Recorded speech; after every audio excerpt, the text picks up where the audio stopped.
Welcome to రాజనీతి. 2019 ఎన్నికలకు 3 నెలల ముందు ఏం జరిగిందో చాలామంది మర్చిపోయి ఉంటారు. 2018 డిసెంబర్లో తెలంగాణలో జరిగిన ఎన్నికల్లో కేసీఆర్ ఘన విజయం సాధించారు. అంతకుముందే చంద్రబాబు ఎన్డీఏలో నుంచి బయటకు వచ్చారు. తెలంగాణ ముఖ్యమంత్రి కేసీఆర్ తన ఆప్తమిత్రుడు జగన్మోహన్ రెడ్డి కోసం తెర వెనక నుంచి తెర ముందు నుంచి అన్ని రకాలుగా సాయం చేశారు.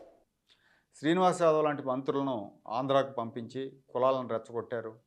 ఆ తర్వాత అసలు తెలుగుదేశం అభ్యర్థుల పోటీ నుంచి తప్పుకునే విధంగా ఒత్తిళ్లు కూడా తెచ్చారు. హైదరాబాద్లో వ్యాపారాలు, రియల్ ఎస్టేటు, భూములు ఉన్న వాళ్ళందరినీ కూడా భయభ్రాంతులను చేశారు. తెలుగుదేశం నుంచి పోటీ చేస్తే ఇబ్బంది పడతారు, వైసీపీలో చేరండి లేదా పోటీ నుంచి తప్పుకోండి అని తీవ్రమైన ఒత్తిళ్లు తెచ్చారు.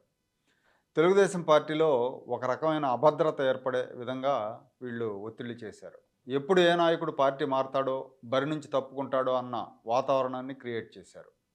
బనగానపల్లి మాజీ ఎమ్మెల్యే బీసీ జనార్దన్ రెడ్డి, బుడ్డా రాజశేఖర రెడ్డి, అనగాని సత్యప్రసాద్, గన్నవరం వంశీ, తోట త్రిమూర్తులు, అవంతి శ్రీనివాస్, గ్రీన్కో సునీల్ ఇలాంటి వాళ్ళందరి మీద కూడా తీవ్రమైన ఒత్తిళ్లు తెచ్చినట్టు వార్తలు వచ్చినాయి. వీళ్ళందరూ డ్రాప్ అయిపోతున్నారని సాక్షి మీడియా ద్వారా హోరెత్తించారు. అవంతి ఎన్నికలకు ముందే పార్టీ ఫిరాయించారు. త్రిమూర్తులు, వంశీ కూడా ఆ తర్వాత పార్టీ ఫిరాయించారు.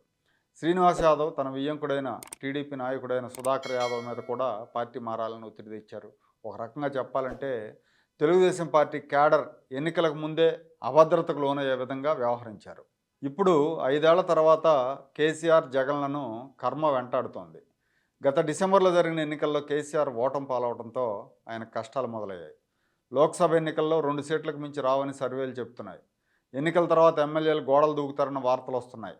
ఈ వార్తలు ఒక రకంగా అగ్రనాయకుల్ని వణికిస్తున్నాయని చెప్పవచ్చు. కేసీఆర్, ఆయన కుమారుడు, ఆయన మేనల్లుడు వీళ్ళందరినీ కూడా పార్టీ మనుగడలో ఉండాలంటే బీజేపీతో పొత్తు పెట్టుకోవాలని కొందరు నేతలు వాదిస్తున్నారు. 5 ఏళ్ల నాడు తెలుగుదేశం పార్టీని ఇబ్బంది పెట్టడం, ఆ తర్వాత ఆ పార్టీని తెలంగాణలో లేకుండా చేసిన కేసీఆర్ ఇప్పుడు తన పార్టీ ఉనికిని ఎలా కాపాడుకోవాలో తెలియక తలపట్టుకుంటున్నారు.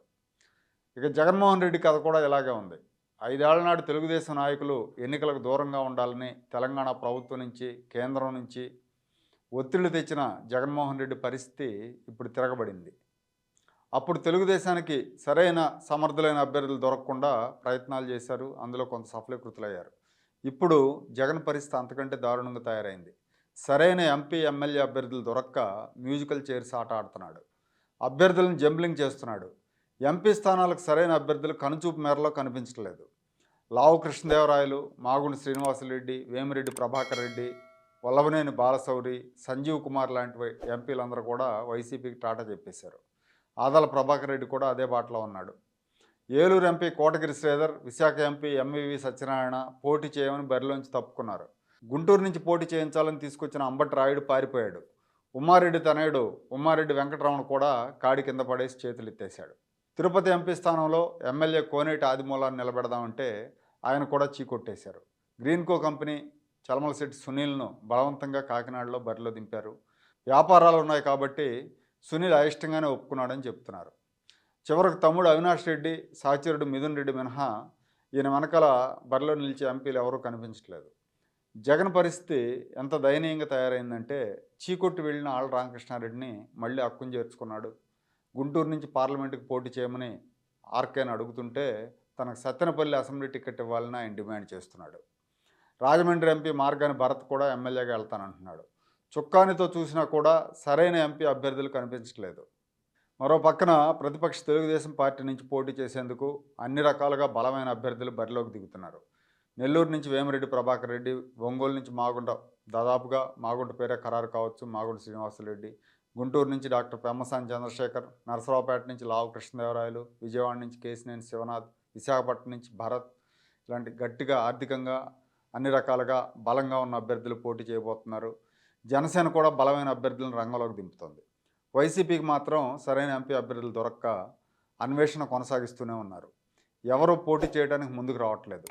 5 ఏళ్ల నాటి టీడీపీ తరఫున పోటీ చేయడానికి ఎవరూ రాకుండా ప్రయత్నాలు చేసిన జగన్కు ఇప్పుడు అదే పరిస్థితి ఎదురు కావటం చేసిన కర్మలు తిరిగి వచ్చి కొడుతున్నాయని అనుకోవాలి.